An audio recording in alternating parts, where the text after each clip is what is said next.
Ya, Arture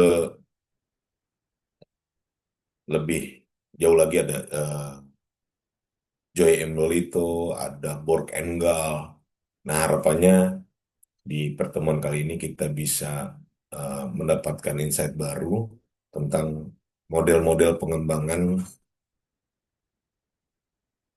model-model penelitian pengembangan yang bisa kita jadikan opsi atau pilihan acuan dalam eh, penelitian pengembangan.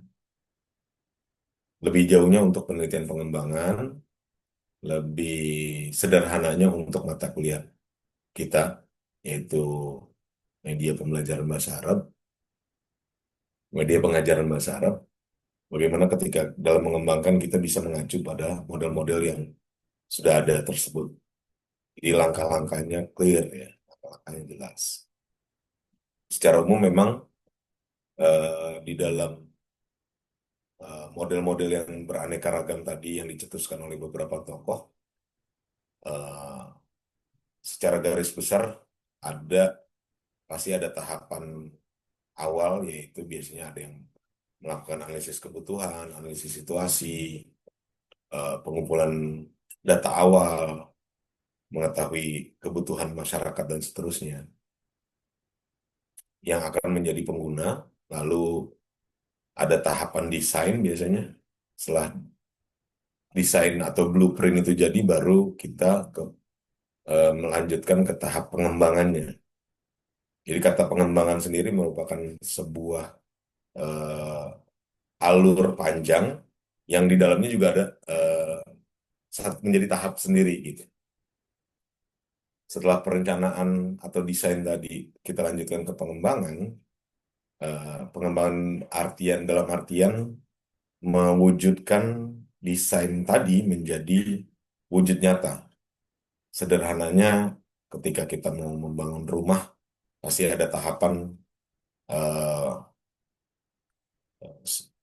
keinginan yang mempunyai rumah, kebutuhannya seperti apa, kebutuhannya berapa kamar, lalu ada ruang apa saja di dalamnya. Lalu mulailah dari kebutuhan tersebut ke desain atau eh, perancangan. Kan nggak mungkin tukang bangunan atau developer membuat rumah ini langsung tiba-tiba membangun rumah, langsung pasang bata, batu kali, pondasi, dan seterusnya ya. Pasti ada desainnya dulu, ada blueprintnya dulu. Didesainlah dengan gambar sketsa atau gambar eh, berskala, ruangan kamar tidurnya dua, kamar mandinya satu, ada ruang tamu, dapur, dan sebagainya. Lengkap dengan ukurannya, itulah desain. Sudah spesifik berdasarkan kebutuhan tadi di awal. Nah, pengembangan mulailah mewujudkan rancangan tadi dalam bentuk nyatanya, dalam bentuk nyatanya. Yang selanjutnya produk tersebut bisa digunakan. Nah, tahapan akhirnya ada yang menyebutnya uji coba, implementasi, ada yang menyebutnya penyebaran produk atau diseminasi dan seterusnya. Tapi secara umum eh, ada 4 tahapan garis besar yang menjadi eh, hampir di semua model ada gitu. Ada tahap analisis, desain, pengembangan, dan juga eh, apa implementasi lah sebutannya atau penyebarluasan. Dan di media audio nanti kita harapannya ada dari teman-teman penyaji kelompok menyajikan eh, media-media audio apa saja yang sudah dikembangkan oleh peneliti-peneliti lain di luar sana gitu, atau eh, mau di dalam UNJ maupun di luar ya. Eh, Baik itu skripsi, tesis, atau yang lainnya. Ini kan bisa kita menjadi tambahan wawasan dari hasil-hasil penelitian yang sudah dipublikasi oleh orang lain. Kan kita bisa lihat di Google Scholar ada mungkin bentukannya artikel, mungkin bentukannya repositori dari karya ilmiah, skripsi, tesis, dan lain-lain. Nah, kita bisa melihat atau merujuk bagaimana eh, kita mendapatkan gambaran bagaimana orang mengembangkan media audio atau media audio apa saja yang sudah dipublikasi, lalu bagaimana model apa yang dipakai untuk mengembangkannya, lalu digunakan untuk maharoh apa, digunakan untuk siswa kelas berapa, untuk materi apa. Nah, ini kita bisa me- melihat dari publikasi-publikasi yang sudah dilakukan oleh peneliti sebelumnya, oleh akademisi-akademisi di seluruh dunia. Nah, itu kan kita mengambil manfaat dari apa yang sudah orang lain lakukan, bisa menjadi contoh, bisa kita ATM, amati tiru modifikasi, atau bisa menjadi inspirasi kita eh, memodifikasi dengan modelnya saya pakai, eh, lalu aplikasi pendukungnya saya pakai yang lain misalkan, atau model pengembangannya sama, aplikasi pendukung pembuatan medianya sama, konten materinya yang berbeda. Kalau dia untuk kalam, mahroh kalam kelas 8, saya untuk mahroh kiroah kelas 8 misal. Ini kan sudah menjadi sebuah perbedaan. Nah, dari harapannya dari kedua bagian besar ini, yaitu pengembangan model-model pengembangan dan juga pengembangan media audio yang sudah ada sebelumnya, ini harapannya bisa menambah wawasan dan juga membuka cakrawala berpikir teman-teman terkait dengan pengembangan media pembelajaran yang eh, bukan hanya di kita, tetapi juga dari berbagai sumber, tidak hanya dari buku, tetapi lebih banyak dari artikel harapannya. Mungkin itu pengantar sedikit dari saya tentang apa yang akan kita bahas pada hari ini. Eh, Selanjutnya saya persilakan kelompok 3. Saya sudah lihat sedikit-sedikit makalahnya, nanti mungkin ada tambahan-tambahan. Saya persilakan kelompok 3 untuk mempresentasikan makalah. Silakan.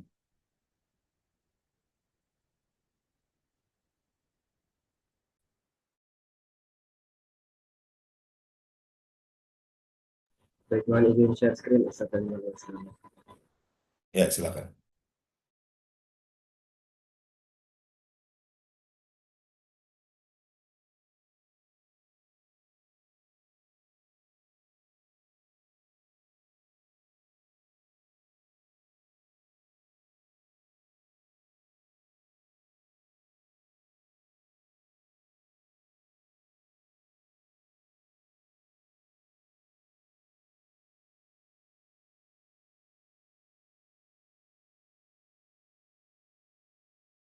Bismillahirrahmanirrahim. Rabbana ishrah lana sadrana wa yassir lana umurana wahlul 'uqdatam min alsinatina yafqahu qawlana.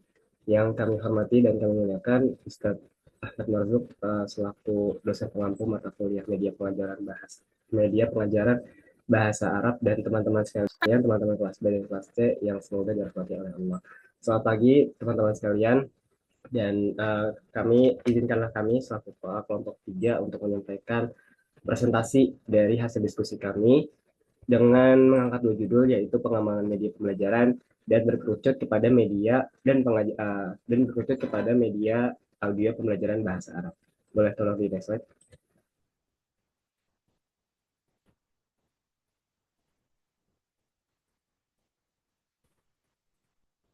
Di kelompok 3 ini kami beranggotakan 5 orang anggota, yaitu saya sendiri Lukman Hakim, kemudian ada Baldan Pradana, Aisyah Kamikatillah, Haura Azabakis, dan Naurah Mansa.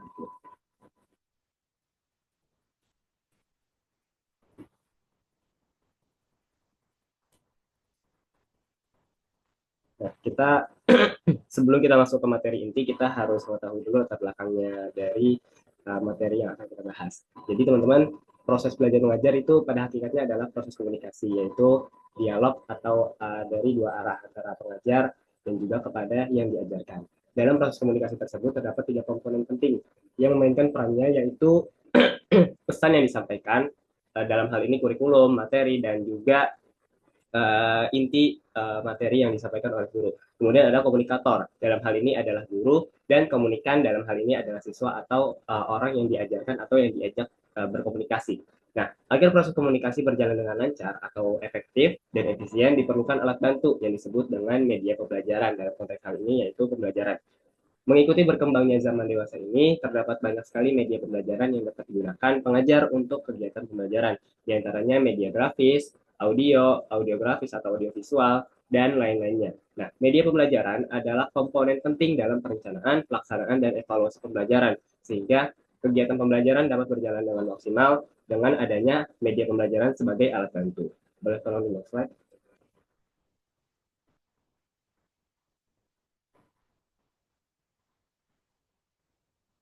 Untuk definisi pengembangan akan disampaikan oleh Mufti Ais. Katanya silakan. Toyib, syukran al fursa, He Lukman. Oke, sekarang kita memasuki materi mengenai definisi pengembangan. Nah, sebelum kita memasuki mengenai materi model-model pengembangan, kita cari tahu dulu nih, apa sih itu definisi pengembangan, apa sih itu pengembangan. Nah, tadi sudah disampaikan sedikit oleh Ustadz Marzuk bahwa pengembangan ialah alur belajar yang memiliki beberapa tahapan, yang mana pengembangan itu ingin mewujudkan desain yang ingin dibuat menjadi wujud nyata. Nah, menurut Gustafsson sendiri, Gustafsson 1991, pengembangan itu bukan kegiatan sembarangan, tapi proses yang terstruktur dan juga sistematis. Nah, Gustafsson ini membagi pengembangan itu menjadi 5 kategori, yaitu yang pertama, menganalisis kebutuhan pembelajaran dan kondisi yang terjadi. Nah, misalnya itu, peserta didik memiliki kesulitan dalam memahami kosakata bahasa Arab atau mufrodat gitu, mufrodat bahasa Arab yang baru. Nah, kebutuhan mereka ialah metode belajar. Metode belajar mufrodat itu yang lebih praktis. Nah, makanya kita sebagai pendidik itu harus mengetahui nih metode belajar apa sih yang dapat diberikan kepada siswa agar siswa itu lebih memahami mufrodat bahasa Arab. Nah, lalu yang kedua, menyusun seperangkat spesifikasi lingkungan belajar yang efisien dan efektif. Contohnya itu kayak kita sebagai pendidik atau sebagai guru itu memilih apakah pembelajaran itu lebih cocok lewat diskusi, misal pembelajaran nahwu ataupun sorof. Itu di mana sih lebih cocok lewat forum diskusi atau media digital atau bahkan dengan latihan langsung. Jadi kita harus menguji coba gitu. Metode nahwu dan sorof ini lebih cocok ke metode yang mana. Nah, lalu yang ketiga, mengembangkan aspek-aspek yang sesuai dengan peserta didik dan juga pengaturan materinya.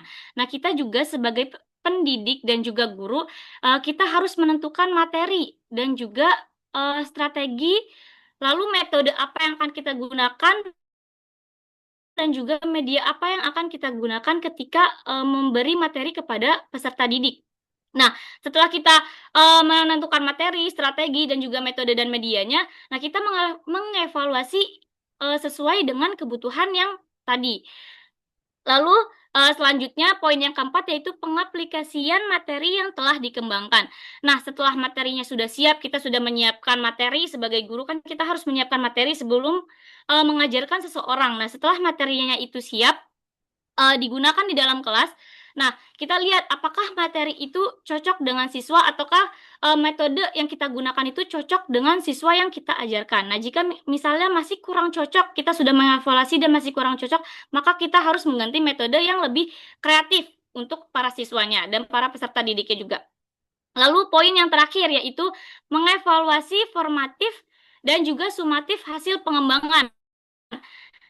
Nah, maksudnya mengevaluasi formatif dan juga sumatif. Nah, formatif itu secara singkat ialah evaluasi sambil pembelajaran berlangsung. Misal kayak kuis atau tanya jawab dengan siswa. Nah, itu misal formatif. Dan kalau sumatif itu misal kayak evaluasi ketika akhir pembelajaran. Misal kayak UTS dan juga UAS. Nah, tujuannya itu, tujuan dari mengevaluasi itu ialah untuk menilai dan juga memperbaiki dan menyempurnakan pembelajaran. Itu tujuan untuk mengevaluasinya. Nah, jadi menurut Gustafsson 1991 sendiri itu pengembangan adalah siklus dari awal.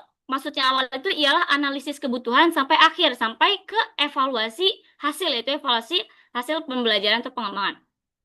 Nah, ada juga pendapat lain yang sejalan dengan pendapat Gustafsson 1991 ialah pendapat dari Bahri 2017. Nah, menurut Bahri 2017 itu pengembangan menyebutkan bahwa pengembangan itu adalah suatu proses menyusun pembelajaran secara sistematis dan juga logis.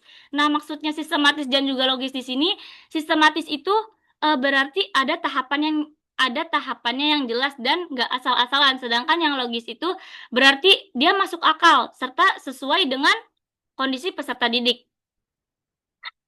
Nah, dalam pandangan Bahri 2017 sendiri itu pengembangan harus memperhatikan kemampuan dan juga potensi belajar dari peserta didiknya. Nah, karena setiap siswa kan memiliki ini ya karakteristik atau kebutuhan yang berbeda-beda. Nah, jadi kita harus memahaminya juga. Nah, dengan memperhatikan hal tersebut, diharapkan pembelajaran itu bisa menghasilkan capaian yang lebih maksimal. Nah, pendapat Bahri 2017 itu juga menekankan pentingnya kreativitas baik dari guru maupun siswa. Nah, Bahri ini menekankan kreativitas itu nggak harus dari siswa doang, tapi kita sebagai guru juga harus memiliki kreativitas. Nah, guru itu perlu kreatif dalam menyusun strategi dan juga materinya. Nah, sementara siswa itu juga perlu difasilitasi agar kreatif dalam belajar. Nah, kita tuh nggak bisa nyuruh siswa itu kayak coba dong lebih kreatif gitu. Kalian mikirnya, tapi kita juga harus memfasilitasi siswa agar dia lebih kreatif dalam pembelajaran.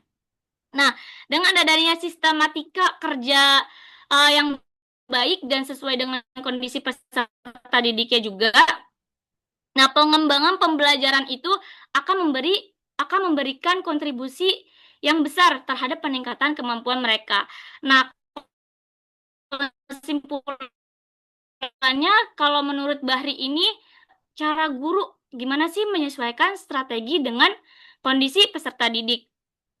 Nah, bisa disimpulkan dari kedua pendapat tersebut, yaitu dari pendapatnya Gustafsson 1991 dan juga pendapatnya Bahri 2017, bahwa pengembangan pembelajaran itu khususnya dalam pengajaran bahasa Arab itu merupakan suatu konsep yang dirancang untuk membuat proses belajar itu lebih kreatif, lalu lebih efektif dan juga sesuai dengan tuntutan zaman dan juga teknologi yang ada sekarang.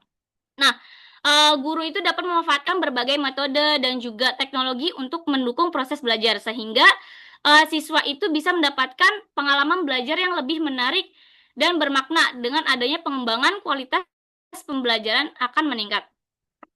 Dan kreativitas siswa dalam proses belajar juga akan lebih berkembang. Nah, jadi kita juga sebagai guru jangan hanya menuntut siswa untuk lebih kreatif, tapi kita juga harus kreatif untuk gimana sih metode yang lebih kreatif untuk digunakan ketika untuk siswa, gimana sih biar siswa itu lebih memahami dan juga nggak bosan dalam pembelajarannya.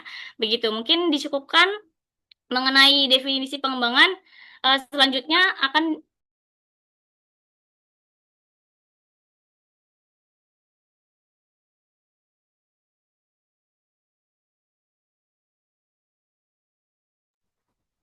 Baik, terima kasih Ukti Ais atas penjelasan tentang definisi pengembangan.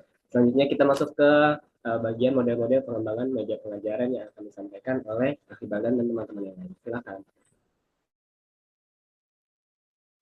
Ya, baik. Terima kasih atas kesempatannya. Sebelumnya, apakah suara terdengar dengan jelas? Terdengar, Bagan. Oke, baik. Terima kasih. Teman-teman, mohon diperhatikan ya, ini sebelum Anda jelaskan model-model pengembangan dari media pengajaran tuh, sedikit pengantar aja. Jadi, fakta mengatakan bahwa perkembangan teknologi dan informasi ini membawa pengaruh besar di dalam dunia pendidikan gitu. Dan media untuk pembelajaran tuh nggak lagi hanya berupa buku teks yang dibaca ataupun papan tulis yang ditulis gitu. Tapi bisa berupa dari video pembelajaran, animasi, dan audio, aplikasi, dan multimedia interaktif yang bisa membantu siswa itu memahami materi lebih cepat dan terkesan menyenangkan. Kenapa bisa dibilang begitu? Mungkin kalau misalkan menggunakan buku atau menggunakan papan tulis, mungkin mahasiswa atau para siswa nantinya itu merasa dia bosan gitu.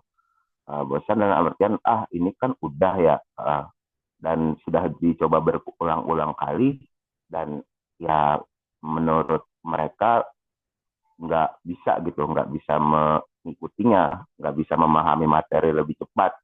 Nah, dengan adanya media ini diharapkan para siswa nantinya itu bisa memahami materinya itu lebih cepat, dan siklus pembelajaran atau suasana pembelajaran itu lebih menyenangkan kalau misalkan dengan dibantu dengan media teknologi gitu.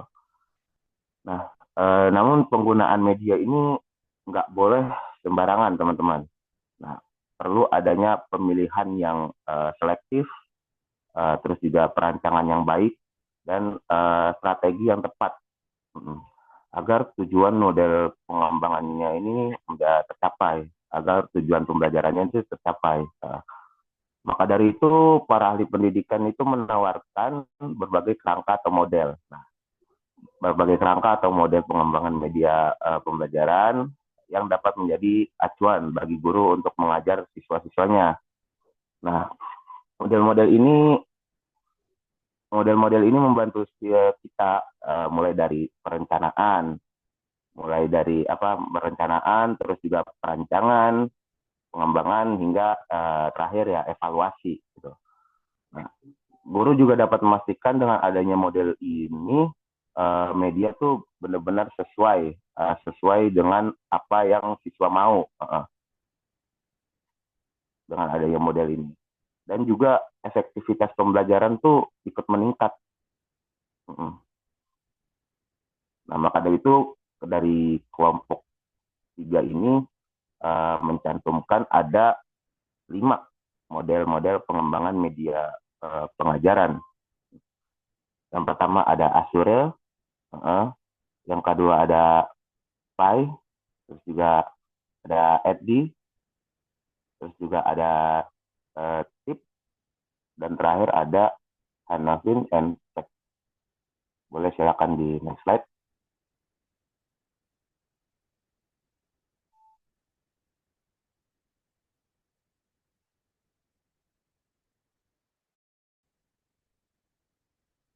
Ya, model Azure, ya, mohon maaf. Nah, model ini tuh dikembangkan oleh Sharon Smaldino, James Russell, Robert Hynek, dan Michael Molenda. Sebenarnya tujuan dari model Azure tuh apa sih? Nah, model ini tuh dirancang untuk membantu guru atau pendidik dalam mengintegrasikan media teknologi ke dalam proses pembelajaran. Nah, jadi nggak sekedar hanya mengajar dengan metode sederhana atau metode yang tradisional, tetapi adanya peran media dan teknologi yang menjadikan suasana pembelajaran ini lebih hidup, gitu. Ya, kalau misalkan kalau contohnya ya, contoh dalam kehidupan sehari-harinya nih, contoh gampangnya, ya misalkan video pembelajaran bahasa Arab tuh, di video pembelajaran bahasa Arab tuh misalkan kayak disuruh nulis kosakata, ya si guru nulis kosakata di papan tulis. Nah, kalau misalkan ditulisan papan tulis dikasih tahu artinya. Nah, sedangkan kan kayak ada beberapa mahasiswa mungkin yang nggak paham apa maksud dari tulisan tersebut. Nah, disitulah ada peran media teknologi. Kalau misalkan pakai video, itu siswa atau ya yang diajar tuh dia paham maksud dari kalimat yang ditulis tersebut, karena sudah juga dicantumkan gambarnya juga. Kadang kan nggak semuanya tahu ya yang ditulis sama yang dipikiran itu. Ya, intinya model dari Azure ini itu memadukan media teknologi sehingga pembelajarannya lebih menarik. Lalu apa saja yang ada di Azure ini sesuai dengan namanya Azure? Berarti ada 6 langkah-langkah. Nah, yang pertama itu dialah menganalisis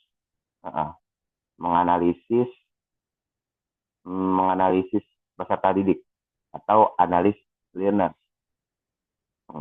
Yang A-nya itu analis learners, yang S-nya itu state objective, S yang ketiga ada select method, select media and materials, terus juga yang keempat utilize, terus yang kelima ada require participation, terus juga yang terakhir itu tentunya evaluasi, evaluate, revise.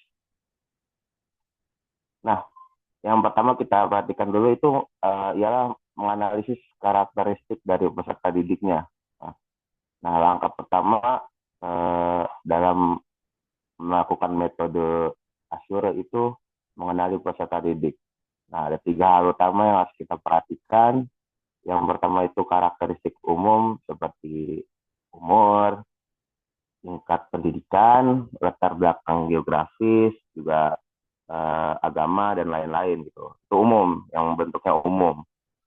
Nah, terus yang kedua itu ada pengetahuan awal, yaitu kemampuan dan keterampilan yang sudah dimiliki ketika mengikuti pelajaran. Yang kemampuan yang sudah dimiliki sebelum mengikuti pembelajaran. Misalkan ada pelajaran tentang naat melantut, si anak ini memang udah punya kemampuan sebelum mengikuti pelajarannya gitu. Itu disebut pengetahuan awal.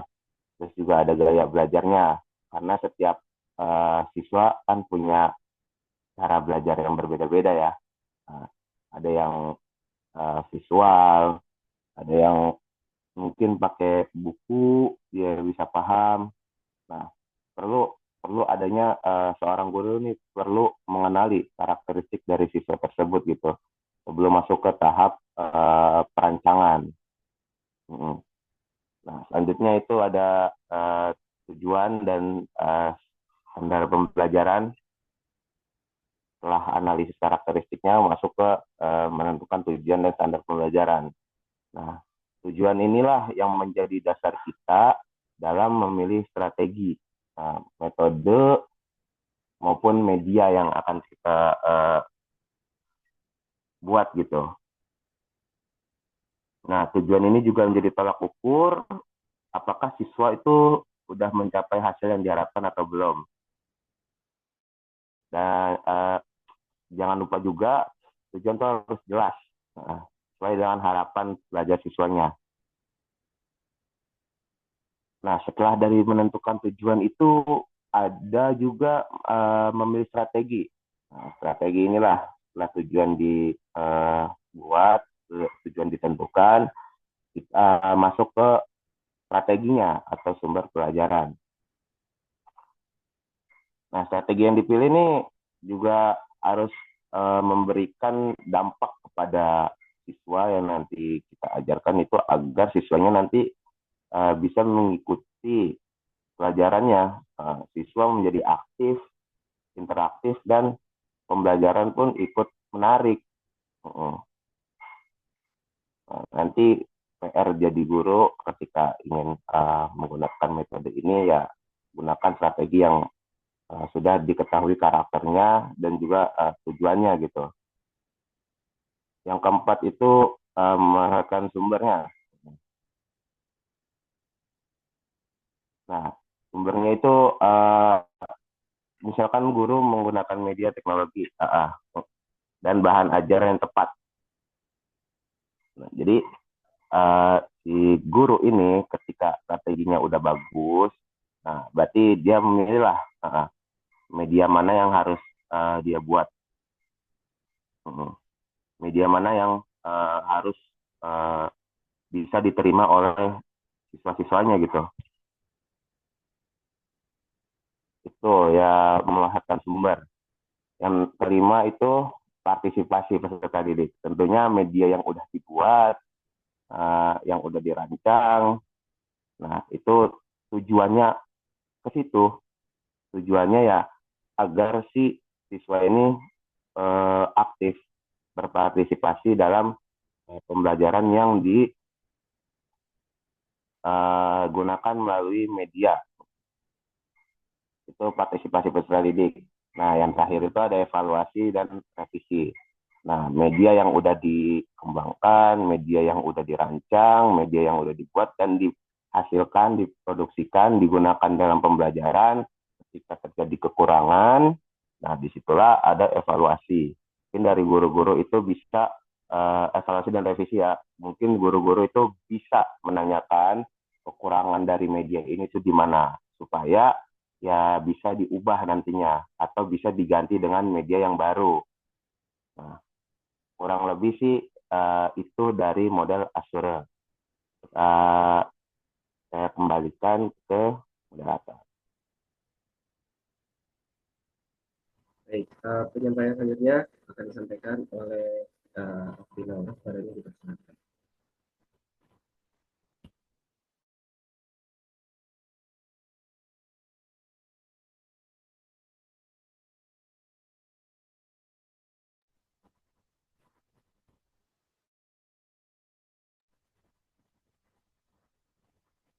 Afwan Ais, boleh tolong di next slide.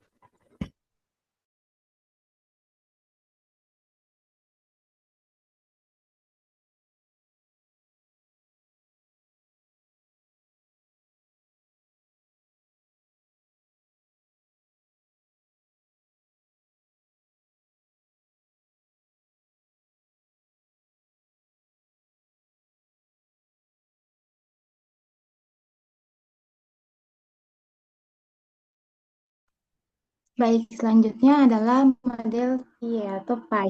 Nah, model PI ini adalah salah satu model pembelajaran yang digunakan dalam proses pembelajaran. Nah, menurut Pat Mantra pada 2021 mengatakan bahwa pemanfaatan model PI dalam pembelajaran dengan menggunakan multimedia dapat meningkatkan hasil belajar, konsistensi dalam belajar, dan kekuatan ingatan lebih tinggi. Nah, pada model PI ini terdapat 3 tahapan pembelajaran PI. Yang pertama adalah perencanaan, pelaksanaan, dan evaluasi. Nah, dalam perencanaan ini, perancang atau guru harus merencanakan sistem pembelajaran yang akan digunakan. Lalu lanjut kepada pelaksanaan, yaitu adalah implementasi dari perencanaan tersebut. Dan yang terakhir adalah evaluasi, yaitu mengevaluasi atau mengetahui masalah-masalah atau hambatan-hambatan yang terjadi setelah dilakukannya perencanaan tersebut. Lalu model selanjutnya adalah, tolong di next slide.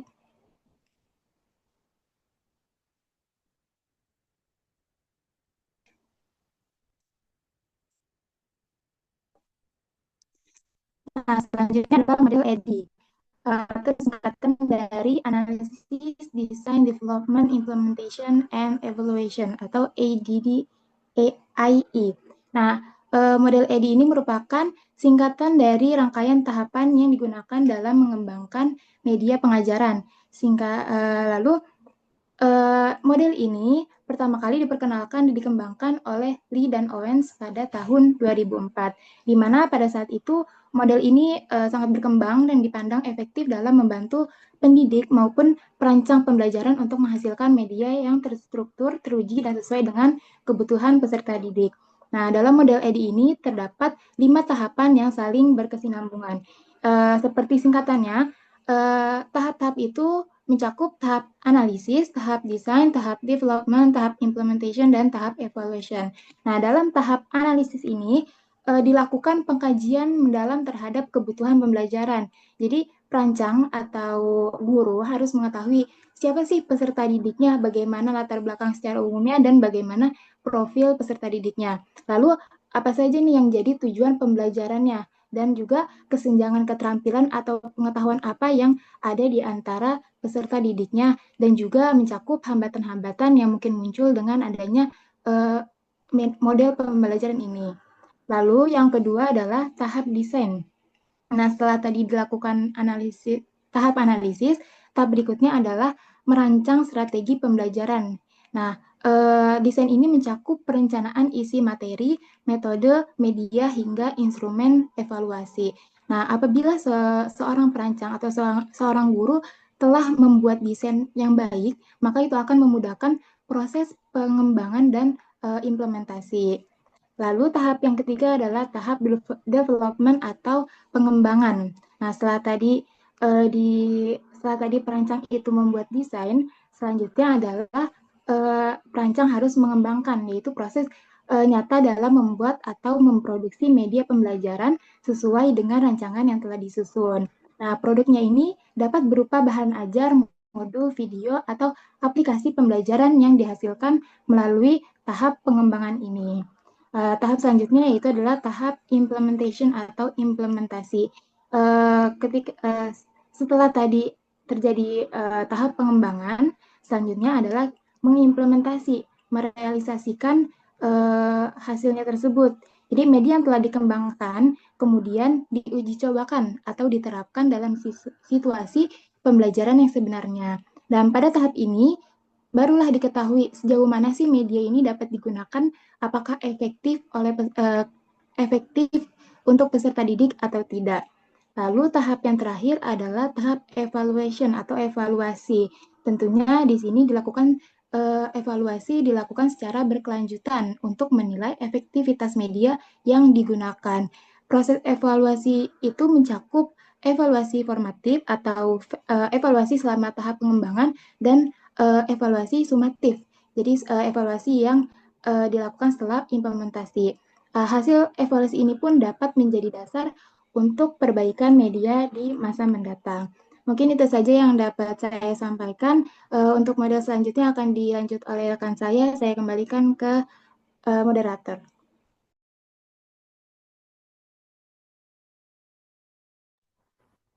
Selanjutnya akan disampaikan oleh Dr. Hawa. Padanya disilakan.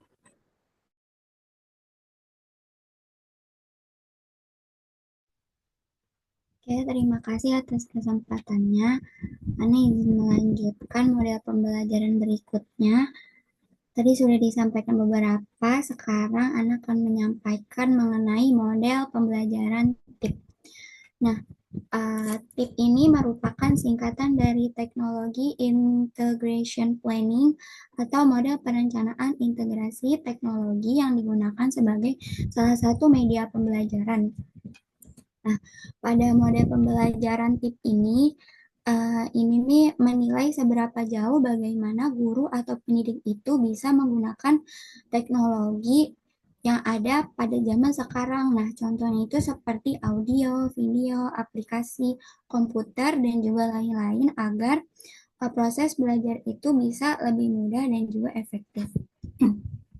Nah, menurut Nadiem 2021 itu mengatakan bahwa pada model TIP ini memiliki 5 fase sebagai berikut. Nah, yang pertama itu menentukan keuntungan relatif. Yang pertama menentukan keuntungan relatif. Nah, ini merupakan penentuan keuntungan dalam penggunaan media dan teknologi dalam pembelajaran. Nah, di tahapan ini, di fase ini, guru itu perlu menimbang dulu nih keuntungan dari teknologi yang ada sekarang dibandingkan dengan cara tradisional. Contohnya dengan guru itu memakai aplikasi kuis online supaya lebih cepat, interaktif, dan menyenangkan dibandingkan dengan tes tulis biasa. Karena tes tulis biasa itu cenderung lebih membosankan dan kalau kita pakai kuis online itu lebih bervariasi dan juga lebih interaktif. Lalu yang kedua itu menentukan tujuan. Nah, pada fase ini merupakan proses penentuan kemampuan, keterampilan, dan pengetahuan yang akan dipelajari peserta didik sekaligus penetapan instrumen penilaian dalam pembelajaran. Nah, setelah fase yang pertama, kita lanjut ke fase yang kedua. Setelah yakin manfaatnya itu ada kita itu menentukan teknologi, guru itu harus paham dulu, harus jelas dulu, harus tahu dulu apa tujuan pembelajaran yang akan dilakukan. Contohnya ketika guru itu ingin melakukan fokus pada tujuan pembelajaran bahasa Arab, kosakata bahasa Arab, atau dengan guru itu misalnya mau fokus ke dalam melatih pendengaran atau melatih berbicara. Nah, guru itu harus tahu dulu nih tujuan apa yang akan dia ajarkan pada saat pembelajaran tersebut. Lalu fase yang ketiga itu merancang strategi integrasi, yakni merupakan proses penentuan strategi mengajar dan kegiatan mengajar lainnya dalam rangka menyusun kebutuhan peserta didik. Nah, untuk fase yang ketiga ini, di sini nih guru itu menyusun bagaimana cara teknologi itu digunakan. Nah, contohnya itu dengan misalnya menggunakan podcast bahasa Arab untuk latihan listening atau video-video animasi untuk menjelaskan tata bahasa atau kosakata yang akan diajarkan. Lalu yang keempat, ini merupakan menyediakan lingkungan belajar yang mana merupakan proses pengelolaan tempat belajar, fasilitas yang digunakan untuk penerapan teknologi pembelajaran. Nah, di fase ini, guru ini harus memastikan bahwa lingkungan belajar ini harus mendukung dengan baik, harus nyaman, harus terlaksana dengan baik, baik fasilitas maupun suasananya. Misalnya, ketika guru itu mau menyampaikannya melalui video, itu bisa digunakan proyektor, dipastikan proyektornya itu berjalan dengan baik atau tidak. Lalu lingkungan belajarnya itu tidak berisik agar tidak mengganggu para siswa dalam proses pembelajaran tersebut. Dan yang terakhir, ini adalah mengevaluasi dan merevisi. Nah, pada fase ini merupakan proses penilaian yang dilakukan terhadap penerapan media pembelajaran untuk mengetahui efektivitas media pembelajaran tersebut. Nah, dalam fase ini sangat penting untuk mengetahui perkembangan model pembelajaran yang digunakan. Jadi di fase ini, guru ini mengecek apakah teknologi itu efektif dan berjalan dengan benar. Nah, kalau misalnya belum maksimal dan belum berjalan dengan benar, itu bisa direvisi. Misalnya, pas lagi ngasih podcast itu terlalu panjang. Nah, itu nanti bisa dipotong agar jadi beberapa bagian pendek. Contohnya seperti itu. Boleh dilanjut?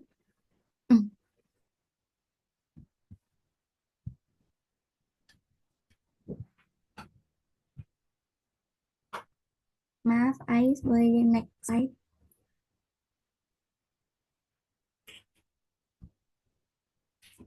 Oke, selanjutnya ialah model Hanafin dan Peck. Menurut Pratomo dan Irawan tahun 2015 mengatakan bahwa penggunaan model Hanafin dan Peck mampu menghasilkan sistem yang sesuai kebutuhan pengguna dan pemangku kepentingan. Nah, di Hanafin dan Peck ini merupakan model pembelajaran yang menghasilkan sistem sesuai kebutuhan pengguna. Jadi pada model ini itu lebih berorientasi pada produk atau hasil akhir dengan menggunakan bantuan komputer atau teknologi. Nah, model pembelajaran ini memiliki 3 tahap, yakni yang pertama itu ialah penilaian kebutuhan. Jadi, untuk penilaian kebutuhan ini bertujuan untuk mengetahui segala kebutuhan yang diperlukan dalam pembelajaran. Nah, dalam fase ini, proses pengembangan produk itu meliputi rintangan yang dihadapi, tempat dan untuk siapa produk tersebut dikembangkan. Jadi, langkah yang pertamanya itu kita identifikasi dulu kebutuhan belajar siswa. Jadi, siswa itu membutuhkan apa pada saat pembelajaran. Lalu gurunya harus tahu siswa itu kurangnya di mana dan apa yang perlu dipelajari oleh siswa tersebut.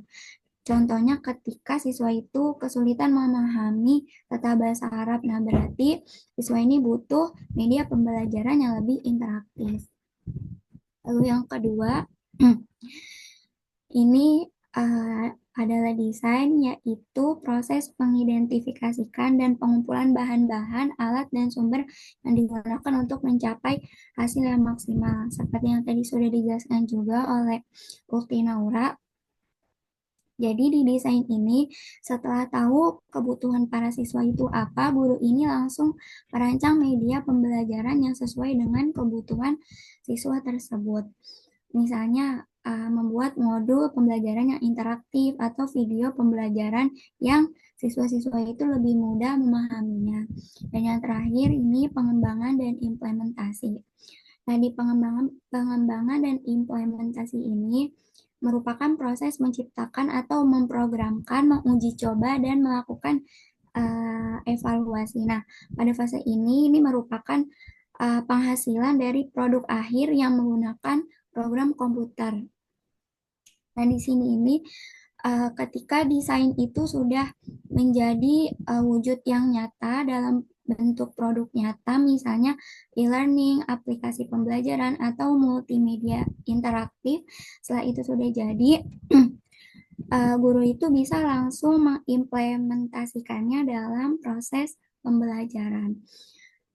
Nah, model ini merupakan model pembelajaran yang berorientasi pada produk dan juga model ini menggunakan bantuan komputer dalam pembelajaran. Jadi jadi seperti yang saya sudah jelaskan tadi, kalau tip itu berfokus pada strategi penggunaan teknologi dalam proses pembelajaran, sedangkan di model Hanafin ini lebih berfokus pada pengembangan atau produk media yang akan diterapkan dan diciptakan sesuai kebutuhan siswa. Nah, mungkin sekian penjelasan dari saya, dikembalikan kepada moderator. Oke, setelah selesai. Nah, setelah kita mendengar tadi macam-macam model pengembangan media pengajaran bahasa Arab, kita mulai mengerucut ya teman-teman ke pengembangan media audio pengajaran bahasa Arab. Nah, pada hasil diskusi kami mengambil model Azure karena merasa model Azure ini sangat oke untuk dipakai sebagai model pengembangan untuk mengembangkan media audio yang dapat digunakan dalam pengajaran bahasa Arab. Nah, teman-teman, media audio ini adalah media yang bisa digunakan berdasarkan apa tujuan pengajaran itu. Sebagai contoh, pada mata pelajaran istimewa, misal guru menentukan bahwa goals dari mata pelajaran istimewa adalah peserta didik dapat memahami atau mengerti apa yang dibicarakan oleh native speaker atau orang-orang yang menggunakan bahasa Arab sebagai bahasa perbincangan gitu. Dan outcome-nya yaitu peserta didik dapat merespon atau setidaknya bisa memahami. Dan dari mata pelajaran istimewa tersebut diharapkan peserta didik dapat mengetahui nih makharijul huruf dan huruf-huruf yang atau kata-kata yang terdengar samar akan tetapi memiliki arti yang berbeda. Itu adalah tujuan dari mata pelajaran istimewa. Maka dari itu nggak mungkin dong mata pelajaran istimewa menggunakan media visual atau media penggambaran untuk digunakan sebagai alat bantu pada mata pelajaran istimewa ini. Maka dari itu media audio ini sangat direkomendasikan untuk mata pelajaran tertentu berdasarkan goals atau standar dari pembelajaran tersebut. Nah, selain sebagai media atau alat bantu pada mata pelajaran tertentu, media audio ini juga seperti yang tadi udah Baldan sampaikan, dia bisa digunakan untuk peserta didik yang memiliki style belajar atau gaya belajar tertentu, khususnya yang lebih suka belajar melalui pendengaran atau listening. Jadi mungkin anaknya nggak suka gurunya nyampein atau nulis-nulis di papan tulis. Anaknya itu lebih suka mendengarkan aja. Indikasinya itu bisa dilihat kalau anaknya ini lebih senang dengerin podcast ketimbang nonton video YouTube. Itu salah satu indikasinya. Nah, orang-orang yang lebih suka belajar melalui pendengaran, maka akan sangat bagus kalau guru menggunakan media audio sebagai alat bantu pembelajaran gitu. Sehingga kegiatan pembelajaran dan materi-materi yang disampaikan itu dapat dapat diserap maksimal oleh peserta didik. Nah, pada pengembangannya media audio ini seperti yang tadi sudah disampaikan, kami merekomendasikan model Azure sebagai opsi pengembangannya sehingga media audio ini bisa menjadi media yang efektif. Nah, seperti yang tadi sudah disampaikan Baldan, model Azure ini punya 6 tahap. Yang pertama, analisis karakteristik peserta didik. Nah, guru-guru ini, para pengajar, kita mungkin nanti kelak harus menganalisis dulu karakteristik peserta didik yang kita ajarkan. Baik itu usia ataupun tingkatan, dan juga kemampuan dan pemahaman mereka terkait pembelajaran bahasa Arab. Misal, tingkatan yang kita ajarkan itu anak kelas 5 SD. Gak mungkin kita menyampaikan media audio yang berisi kosakata atau mufradat yang sulit yang dipelajari oleh anak-anak kuliahan. Begitu juga berdasarkan pemahaman ataupun kemampuan mereka menganalisis struktur kalimat. Kalau yang kita ajarin ini baru belajar tentang mubtada dan khobar saja, belum naat man'ut ataupun belum mudhof ilaih dan dan maf'ulat yang lain, maka jangan diberikan audio yang berisi kosakata-kosakata atau struktur kalimat yang sulit. Cukup berdasarkan apa yang telah mereka pelajari saja. Pun kalau ingin pembiasaan atau menggunakan audio tersebut sebagai penyampai materi baru, maka itu diperkenankan. Kemudian tahap kedua yaitu menentukan tujuan dan standar pembelajaran. Seperti yang tadi disampaikan, guru harus mengetahui dulu goals dari pembelajaran ini apa sih. Misal, kalau guru menentukan goals dari pembelajaran ini adalah peserta didik mampu menggunakan kosakata-kosakata yang bisa digunakan pada kegiatan jual beli di pasar. Maka guru-guru ini sebagai penyampai materi diharapkan tidak menggunakan media audio yang berisi kosakata-kosakata yang digunakan di masjid misal, karena itu memiliki perbedaan yang signifikan gitu antara kosakata yang digunakan di masjid dan kosakata yang digunakan untuk jual beli di pasar. Nah, maka dari itu menentukan tujuan ini sangat penting sehingga dapat struktural gitu dari apa yang ditujukan dan audio apa yang akan disampaikan ke peserta didik sebagai alat bantu. Kemudian tahap ketiga yaitu memilih strategi dan sumber. Nah, guru ini juga harus menentukan strategi atau pola dalam menyampaikan audio dalam pembelajaran dan juga sumber yang digunakan dalam penggunaan media audio ini. Kalau gurunya ngajar di tingkat awal, maka disarankan menggunakan audio yang bersumber dari orang-orang lokal seperti kita, orang-orang pribumi Indonesia yang menggunakan bahasa Arab, sehingga seenggaknya peserta didik itu kenal dulu bahasa Arab tapi melalui lahjah orang Indonesia. Jadi tidak terlalu langsung lompat ke lahjah orang Arab karena itu akan sangat menyulitkan. Akan tetapi kalau pengajarnya itu mengajar anak-anak yang sudah tingkat atas, maka direkomendasikan untuk guru-guru menggunakan sumber dari audio-audio orang-orang native speaker bahasa Arab sehingga peserta didik dapat beradaptasi dengan lahjah-lahjah orang Arab dan lebih memahami apa yang dibicarakan oleh orang Arab. Selanjutnya, memanfaatkan sumber yang tersedia. Jadi, guru-guru ini juga harus memanfaatkan sumber-sumber dan juga harus memperhatikan apa aja yang tersedia di sekolah ataupun di dalam ruang kelas gitu. Jangan menggunakan media audio yang padahal nggak ada fasilitasnya gitu di ruang kelas. Maka guru-guru ini seenggaknya bisa memanfaatkan sumber yang seperti TV yang memiliki suara yang cukup gede, cukup besar sehingga satu kelas itu bisa mendengarkan apa yang diputar suaranya gitu. Kemudian libatkan partisipasi peserta didik. Nah, pada model Azure ini guru diminta untuk melibatkan peserta didik untuk berpartisipasi aktif sehingga nggak cuma berdasarkan sumber dari gurunya aja sebagai materi utama, akan tetapi partisipasi peserta didik ini juga sebagai pemantik pemahaman sehingga dapat tertanam lebih dalam. Misal, apabila media audionya sudah diputar, maka guru-guru bisa menanyakan sekiranya ada mufradat baru apa yang belum dipahami, ataupun bisa berdiskusi tentang struktur kalimat yang telah diperdengarkan, dan lain sebagai itu, sehingga partisipasi peserta didik ini bisa lebih aktif lagi. Kemudian tahap terakhir yaitu evaluasi dan revisi. Diharapkan guru mengevaluasi audio-audio yang telah diputar dan merevisi sekiranya ada hal-hal yang bisa diperbaiki. Misal audionya ternyata kurang relevan terhadap tujuan atau standar pembelajaran, kemudian ternyata sumber atau fasilitasnya nggak ada di sekolah, maka itu harus dievaluasi. Dan juga libatkan apabila peserta didik tidak berpartisipasi aktif, maka dievaluasi nih sekiranya ada audio-audio apa yang sekiranya bisa meningkatkan atau membuat tertarik peserta didik untuk berpartisipasi aktif.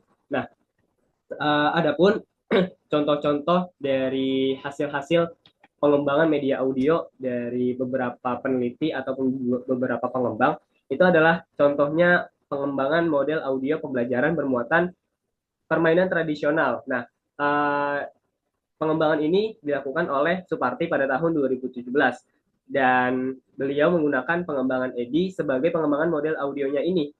Jadi pembelajarannya itu targetnya adalah anak-anak PAUD, sehingga pembelajarannya itu bisa sesuai dengan berdasarkan karakteristik anak-anak PAUD sendiri yang suka bermain permainan lokal ataupun permainan tradisional. Kemudian contoh lainnya adalah pengembangan model audio berbasis lagu kreasi yang dilakukan oleh Radmi Ningsih pada tahun 2016. Dan targetnya ini ialah anak-anak kelas 5 SD. Dan karena peneliti ini mengetahui kalau anak-anak peserta didiknya itu anak kelas 5 SD, dan kemungkinan mereka lebih suka lagu-lagu kreasi sebagai model pembelajaran, maka peneliti menggunakan lagu kreasi sebagai pengembangan model audio untuk audiens anak-anak kelas 5 SD. Kemudian sedikit menyerempet ke audiovisual. Nah, pengembangan media audiovisual ini pernah dilakukan oleh Nur Fadilah di tahun 2021. Dia menggunakan media audiovisual, media sebagai media audio untuk memperdengarkan apa yang dibicarakan, dan visualnya itu untuk memberikan gambaran kepada peserta didik. Kemudian yang terakhir yang kami dapatkan yaitu pengembangan media pembelajaran audio berbasis podcast pelajaran sejarah lokal. Ini dilakukan oleh ASMI pada tahun 2019, dan karena si peneliti mengetahui kalau anak-anaknya ini lebih suka mendengarkan podcast ketimbang menyampaikan audio, menyampaikan materi secara dengan metode ceramah, maka dari itu ASMI ini berusaha untuk menggunakan media pembelajaran audio berbasis podcast, sehingga anak-anak lebih tertarik untuk mendengarkan sejarah lokal. Boleh tolong di next slide?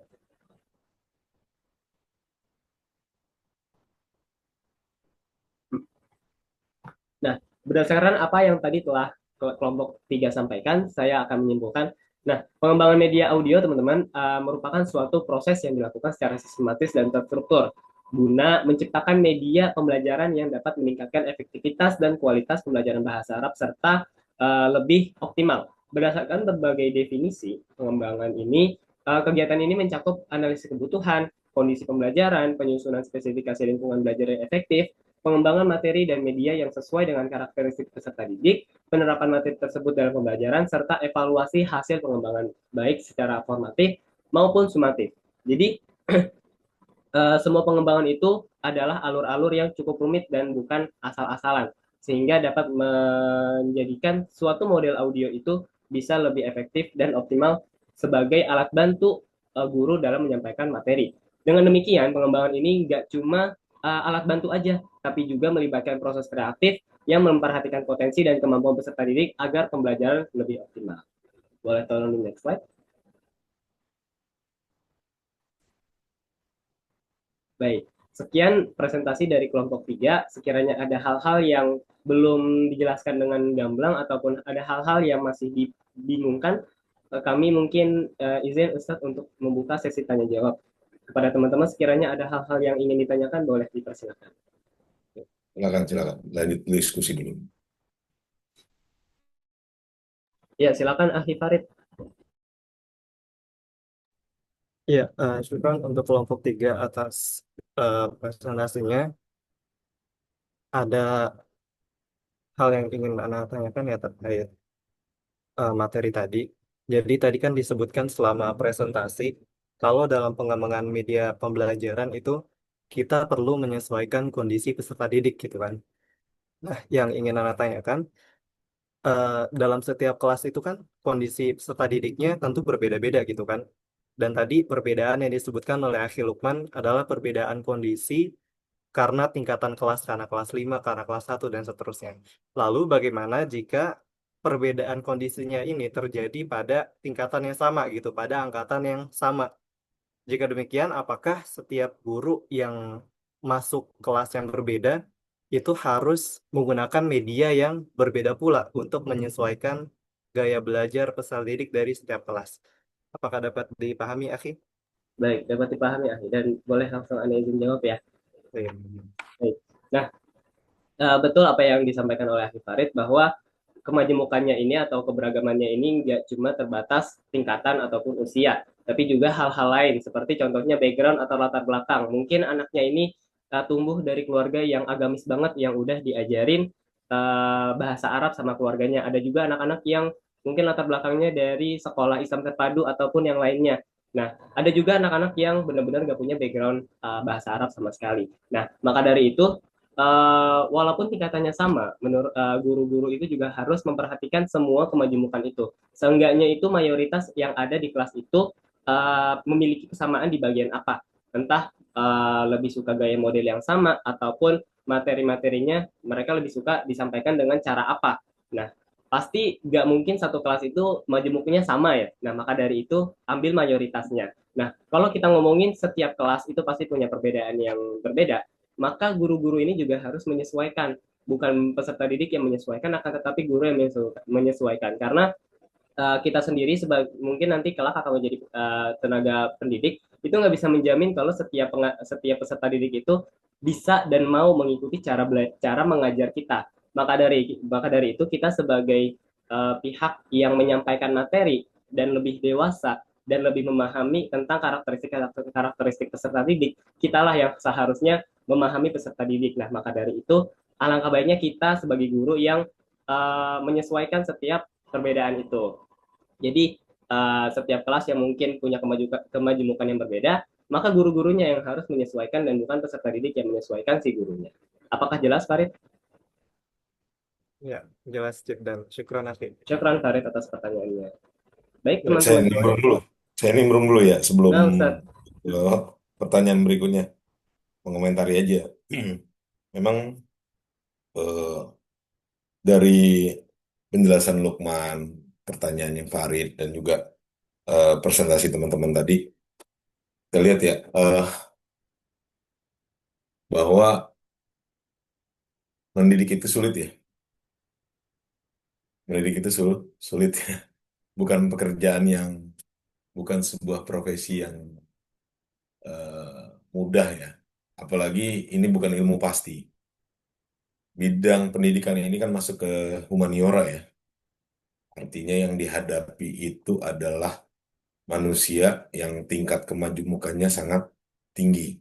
Saya bisa bilang sangat tinggi karena eh, banyak variabel di dalamnya.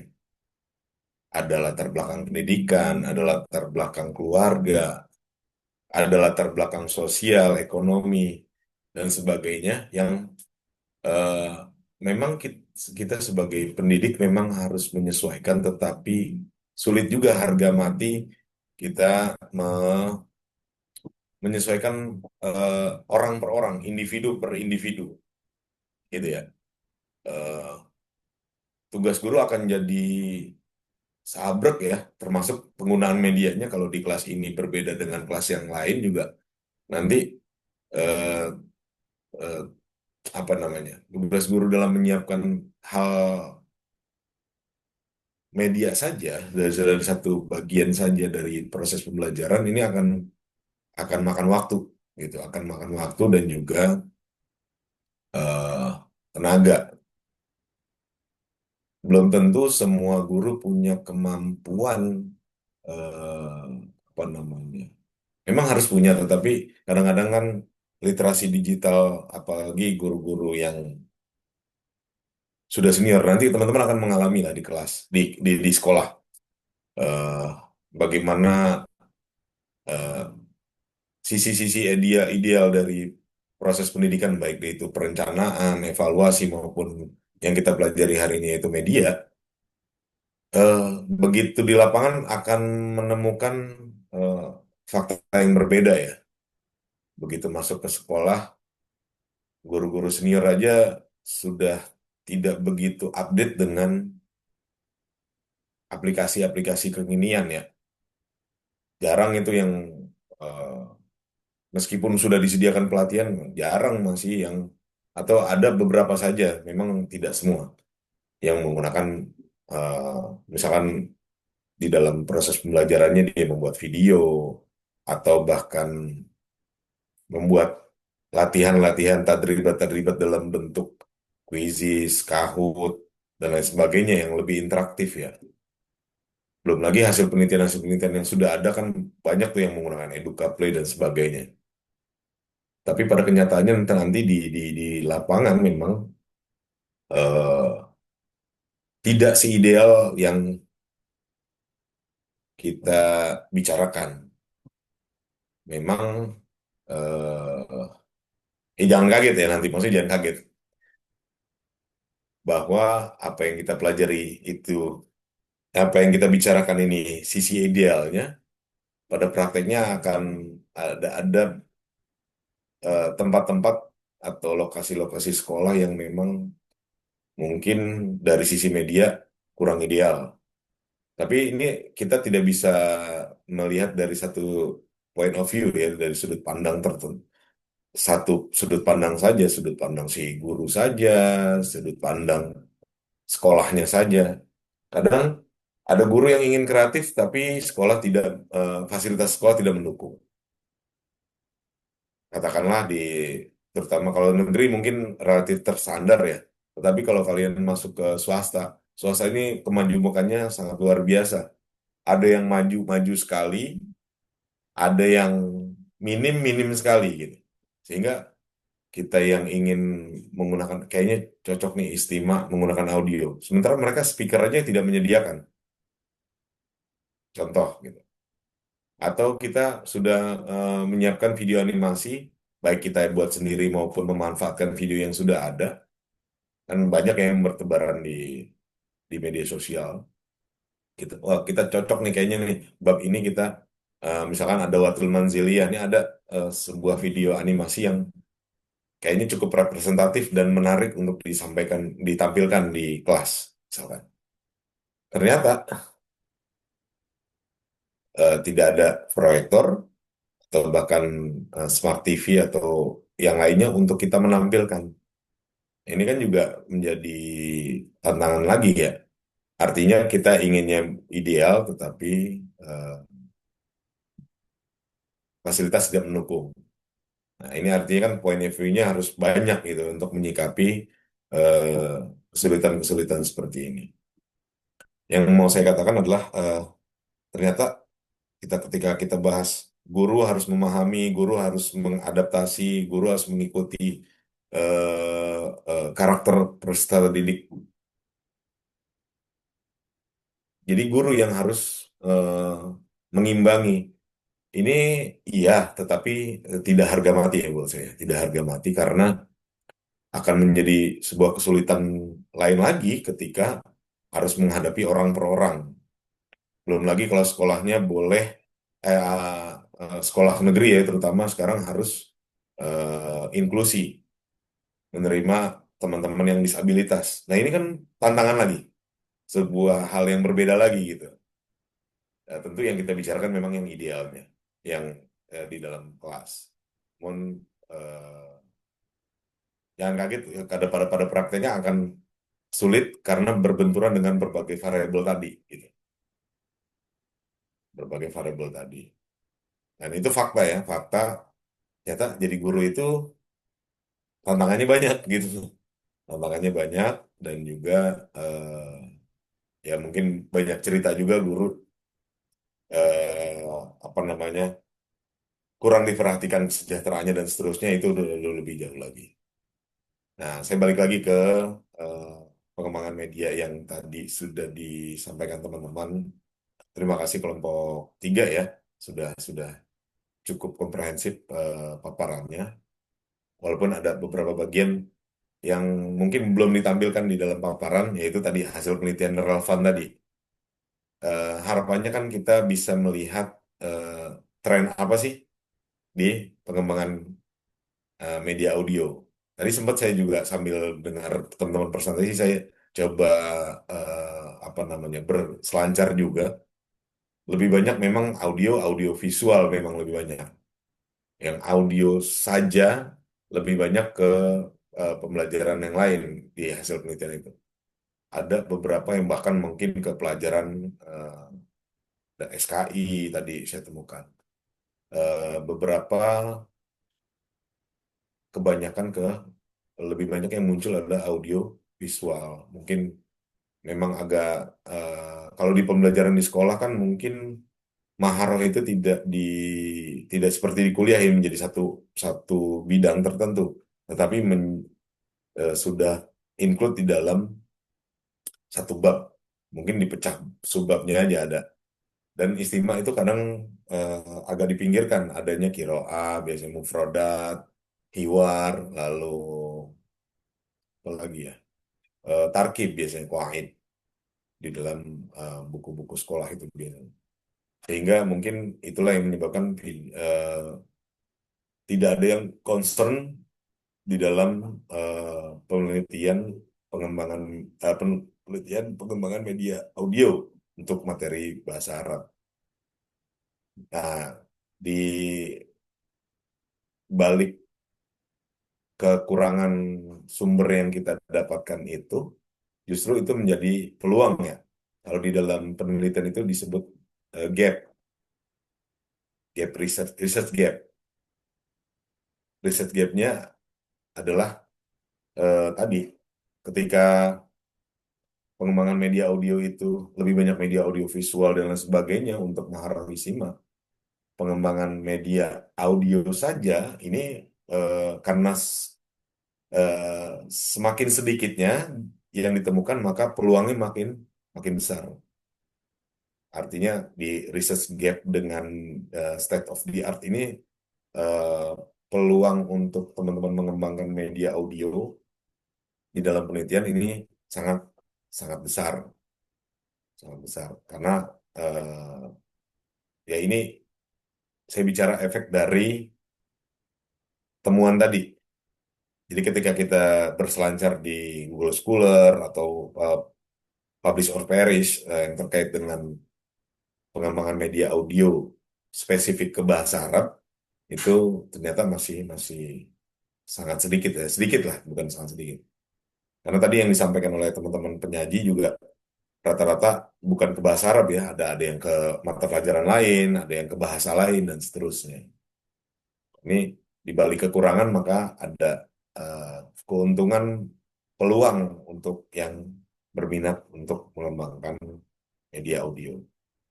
Itu cara pandang saya memberikan bagaimana kita memandang hasil penelitian yang relevan, kenapa harus disajikan, kita bisa mengambil eh, poin-poin dengan sudut pandang penelitian. Ada yang dari sisi gap research-nya, ada yang untuk melihat peluang, atau ada yang untuk ATM, untuk amati tiru modifikasi, trennya yang lagi banyak kan kita bisa short by year ya, bisa di short berdasarkan tahun penelitian, atau kita berselancar dengan kata kunci tadi pengembangannya. Modelnya apa saja sih yang banyak digunakan gitu. Oh, kalau ke audio misalkan saya lihat tadi kebanyakan EDI memang. Karena tadi di dalam makalah juga disebutkan EDI ini dianggap yang bukan paling ya, cukup komprehensif, cukup meramu dari berbagai model menjadi beberapa tahap. Karena sepertinya tahapan EDI yang 5 tadi, analyze, design, develop, implementation sama evaluation, kayaknya banyak muncul di hampir semua model. Jadi berangkat dari analisis kebutuhan, lalu kita mendesain berdasarkan analisis kebutuhan tadi, desain yang sudah jadi, lalu diwujudkan dalam bentuk draft produk, lalu diimplementasikan, dan juga apa ya, di dalam makalah itu ada dinilai, divalidasi oleh ahli. Misalkan katakanlah minimal dari 2 ahli, ahli media untuk melihat dari sisi medianya, dan ada ahli materi dari sisi konten materinya. Misalkan konten materinya untuk siswa kelas 8 atau kelas 9 tentang mubtada khabar misalkan. Nah, supaya si ahli media itu tidak fokus sama medianya, tetapi konten dari media tersebut ada yang keliru atau tidak secara kaidah keilmuan seperti itu. Nah, terakhir itu setelah diimplementasikan ke responden, ada eh, tahap terakhir yaitu evaluate atau mengevaluasi. Mengevaluasi dari sisi setelah diimplementasikan respon pengguna seperti apa gitu. Respon penggunanya menyenangkankah media yang digunakan oleh guru, eh, anak-anak lebih paham tidak, dan sebagainya. Seperti itu. Ini mungkin bisa memantik diskusi tambahan ke kelompok 3 dan juga teman-teman semua. Terima kasih. Itu sedikit tambahan apa bukan koreksi ya, apa tambahan dan juga respon dari saya.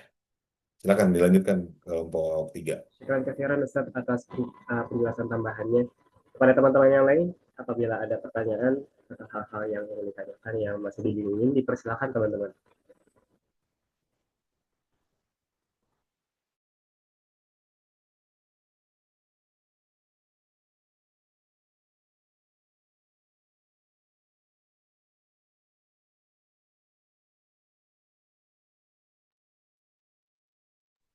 Ya, ada teman-teman. Soalnya kelompok 3 doang nih yang ada media audio doang. Selanjutnya udah video, terus modul elektronik dan lain-lainnya. Media cuma di sini aja teman-teman. Jadi kalau mau tanya-tanya media audio, maaf, di sini. Gitu. Jadi selanjutnya udah bukan bahas audio lagi.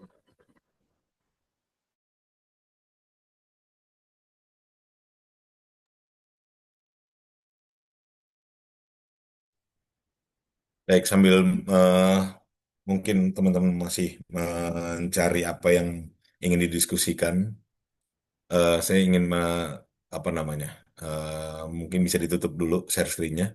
Saya ingin berbagi sedikit. Saya tidak, mungkin yang saya bagikan ini lebih banyak ke model-modelnya, ya, model-model pengembangan. Karena eh, sebenarnya yang disampaikan di kelompok 3 ini di satu bagian awal yaitu model-model pengembangan ini akan bisa digunakan untuk ke semua model-model video nanti, pengembangan video, video animasi, apalagi ya, buku apa namanya, modul interaktif, modul interaktif, ada yang mungkin gamifikasi nanti, yang basisnya web, dan lain sebagainya yang sifatnya butuh pengembangan. Ini menjadi dasar ya. Model pengembangan ini adalah menjadi dasar yang akan teman-teman bisa gunakan. Tapi yang disampaikan tadi oleh teman-teman itu kan TIP, ada Azure, ada FinMPact. Sebenarnya ada beberapa lagi yang bisa teman-teman apa namanya pilih, bisa jadikan opsi tambahan gitu loh. Karena model ini kan rata-rata bentuknya singkatan ya, bentuknya singkatan dari langkah-langkah yang ada di dalam model itu gitu. Ada EDI, TIP, 4D. Tadi ada 4D ya di kelompok 3, ada 4D nggak ya? Nggak ada ya. 4D itu cukup sederhana gitu. Memang di evaluate-nya tidak muncul ya. Ingin menampilkan beberapa yang mudah-mudahan bisa apa namanya, ada bayangan buat teman-teman. Mungkin tidak semua, saya tidak bisa mengatakan semua mahasiswa akan menyelesaikan skripsinya dengan pengembangan media, tapi tidak memang. Tetapi mungkin saja ada yang tertarik. Dan biasanya pasti ada saja yang ke arah sana gitu. Nah ini contoh yang menggunakan Azure. Memang bukan ke audio ya, tapi ke model Azure-nya. Ini yang baru saja yang akan wisuda semester ini nih. Ini model media Tasrifoli. Tasrifoli ini transliterasi ya. Kalian cari terjemahnya nggak ada. Ini merupakan apa namanya, akronim dari tasrif dengan monopoli. Tasrif dengan monopoli. Jadi dinamai media ini adalah Tasrifoli, media pembelajaran. Dia mengembangkan eh, media pembelajaran untuk pembelajaran tasrif, baik logawi maupun istilahi, tapi menggunakan permainan monopoli. Bukan untuk menyampaikan materi memang, tapi untuk latihan ini. Untuk latihan dengan media permainan. Itu permainannya monopoli. Maaf, ini tasrif logawi saja. Untuk kelas 11 di eh, MA Al-Azhar, sorry, Asyafi'iyah ya. Nah, ini dia menggunakan Azure. Kebanyakan memang kalau kalian baca di repositori pasti banyakkan EDI. Sekian berapa ya? Di atas 50% pasti EDI. banyak kan. Ya, karena ikut-ikutan ya. Ngelihat skripsi kakak kelas, oh Edi, dilihat langkahnya cukup mudah untuk dilaksanakan, mudah dipahami, ya udah pakai Edi, dan seterusnya. Ini kebetulan ada yang tertantang, saya nggak mau sama saat katanya, saya mau pakai Azure. Dia menggunakan model R&D-nya itu Azure, lalu disesuaikan dengan materinya tasrif, dan permainannya, basis permainannya adalah monopoli. Ya, langkah pertama kan tadi, pertama kan analyze ya, tahlil khasais tulab wahtiyajatahum fi fisafil hadi asyar fil madrasah sanawiyah Bekasi. Yang kedua tahdid, state kan ya. Yang S pertama itu tahdidul kafat al asasiyah wa muasyirat tahqiq al kafah wal ahdaf at ta'limiyah. Tujuan pembelajarannya ditentukan, lalu materi yang terkait lil mawad al muta'alliqah bitasrif al lughawi. Yang ketiga kan select ya, S yang ketiga ya, suruh memilih, memilih metode, memilih materi, media yang akan digunakan, lalu kemudian mendesainnya.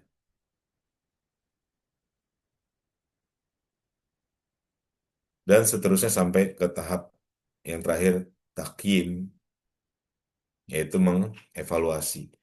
Evaluasi eh, media yang sudah dikembangkan. Ini sudah dikembangkan, digunakan di sekolah, lalu dievaluasi oleh eh, dorang ahli, yaitu ahli media. Ahli media biasanya adalah yang mengajar media. Kalau saya sebagai pembimbingnya ya jangan dengan saya lagi karena saya udah pembimbing misalkan dengan kasusnya si anak ini, si mahasiswa ini, maka minta yang lain. Bisa ke dosen teknologi pendidikan yang memang lebih rigid soal media. Lalu untuk ahli materinya dimintakan kepada guru pamong atau guru bidang studi di sekolah yang mengajarkan materi tersebut di sekolah. Nah ini Asure ya, ada yang lalu hasilnya seperti apa di sini kan tahap terakhir takim ila wasilah binan al takim binasihah alladzi yajri hal khubaro yang diisi oleh para ahli, para validator. Hasilnya dari ahli media, maaf, ahli materi, khabirul madah itu masuk kategori 97,5 itu laik jiddan. Nah, bagaimana menentukan skala ini kan skala Likert dan juga ada ininya, ada instrumen angket penilaian dari ahli materi dan juga ahli media dari yang saya share minggu lalu kalau tidak salah, yang bisa kita ini kan modifikasi sesuai dengan kebutuhan penelitian. Ini yang Azure. Ada yang menggunakan ini Azure juga, tetapi tidak audio dia.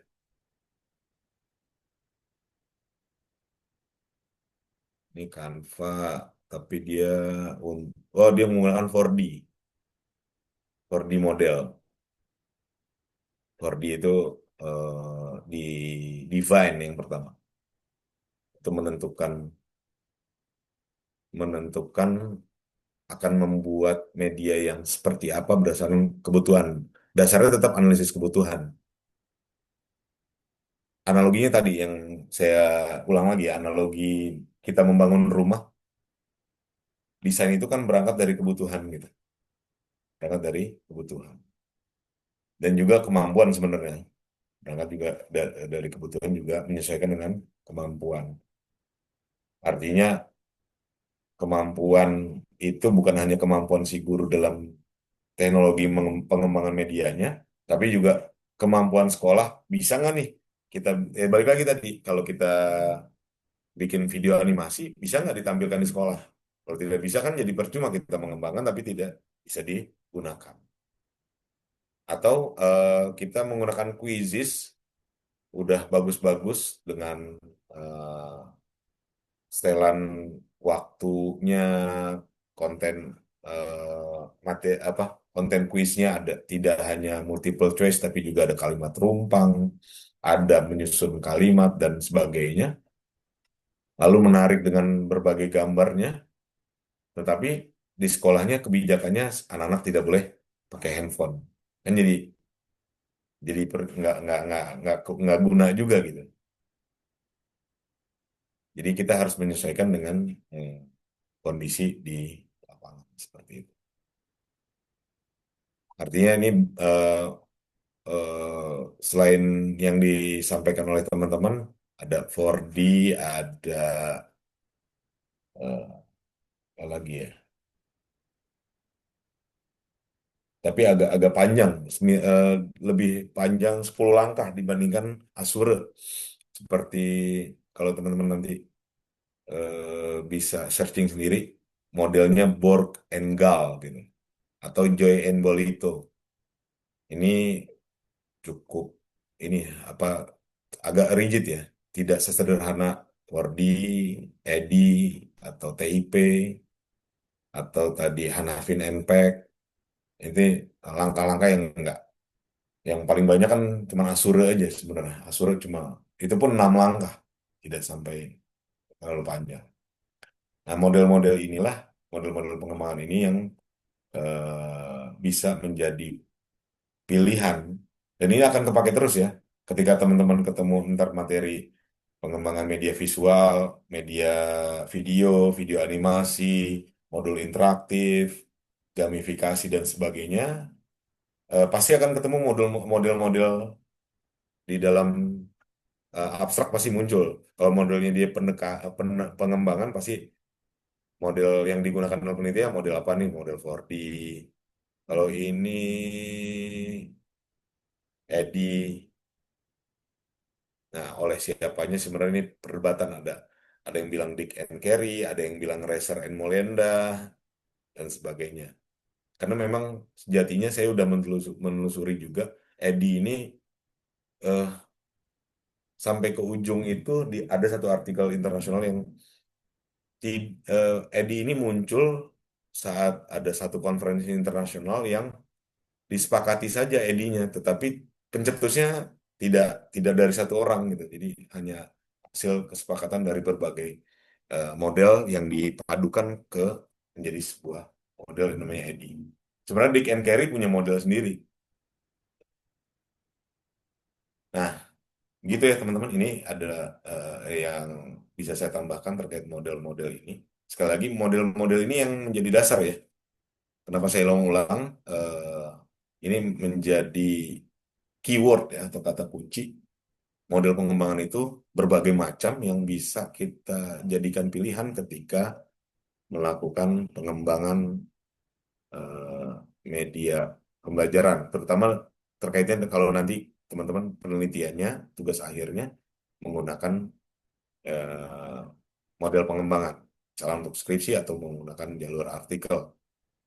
Tapi kalau untuk pengembangan media di dalam kelas yang mata kuliah ini saja, saya mengambil 2 langkah yang terbesar saja, yaitu desain dan develop. Desain dan develop. Sementara analisisnya, karena agak repot ya kalau teman-teman ke sekolah, analisis kebutuhan dan sebagainya. Nanti kalau memang untuk penelitian, silahkan pilih model yang mana.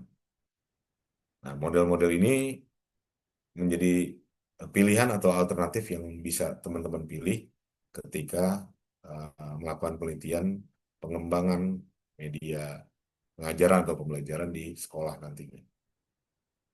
Saya kembalikan ke moderator jika masih ada yang ingin didiskusikan. Kalau tidak ada, silakan ditutup. Silakan moderator. Baik, syukur Ustaz atas penjelasan. Lagi teman-teman, ada yang mau tanya mungkin untuk model-modelnya atau mau mengerucut ke media audionya, silakan teman-teman. Seperti yang tadi Ustadz sampaikan, model-modelnya ini bakal jadi keyword untuk presentasi selanjutnya. Jadi sekiranya ada yang mau ditanyakan, dipersilakan teman-teman.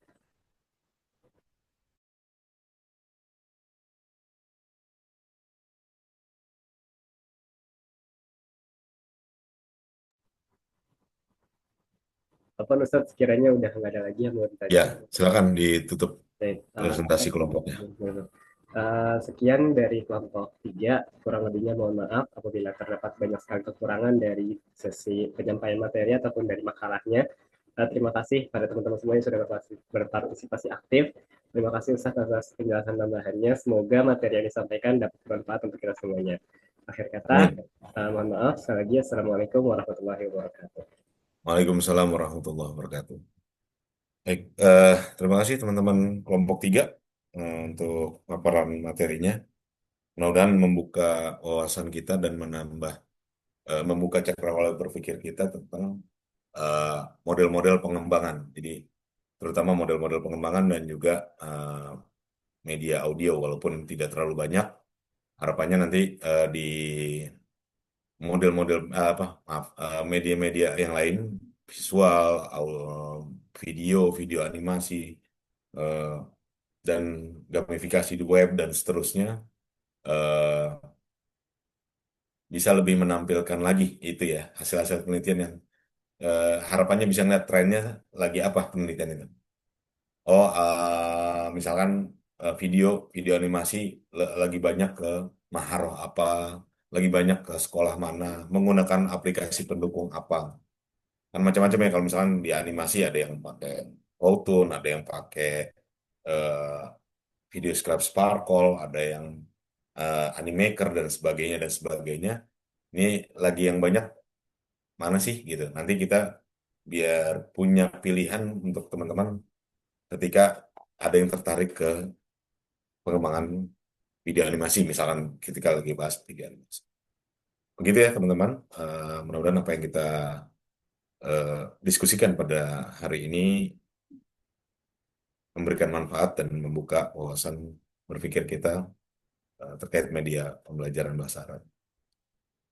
Sekali lagi saya ucapkan terima kasih. Kurang lebihnya mohon maaf. Kita tutup sama-sama dengan membaca hamdalah. Alhamdulillahirabbil alamin. Kurang lebihnya mohon maaf. Assalamualaikum warahmatullahi wabarakatuh. Waalaikumsalam warahmatullahi wabarakatuh. Syukran katsiran Ustaz. Ya, Ustazin.